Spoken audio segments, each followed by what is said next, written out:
Hello বন্ধুরা, আজকে তোমাদের সাথে শেয়ার করব পনিরের একটি রেসিপি।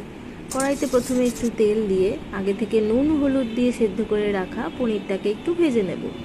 কিছুক্ষণ ভাজা হয়ে যাওয়ার পর আলুটাও যেমন আগে থেকে সেদ্ধ করে রাখা ছিল সেটাকে একটু ভেজে নেব।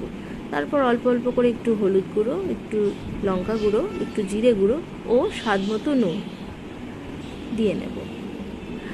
এবার সব মশলাগুলোকে একসাথে কিছুক্ষণ কষিয়ে নেওয়ার পর আগে থেকে পেস্ট করে রাখা তিল, দই ও মগজদানা সেটা ওই আলু পনিরের মধ্যে অ্যাড করে দেব।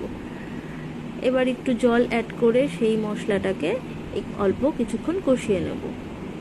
আগে থেকেই বলে রাখি, রান্নাটা মায়ের রেসিপি। মা যেহেতু ভয়েস ওভার দিতে পারে না, তাই আমি ভয়েস ওভার দিয়ে দিচ্ছি। এরপর আমরা ওপর থেকে কিছুটা ঘি ছড়িয়ে দেব নামানোর আগে।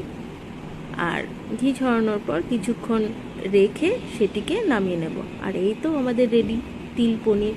আর গরম গরম ভাতের সঙ্গে এই রেসিপিটা খেতে সত্যিই অপূর্ব লাগে।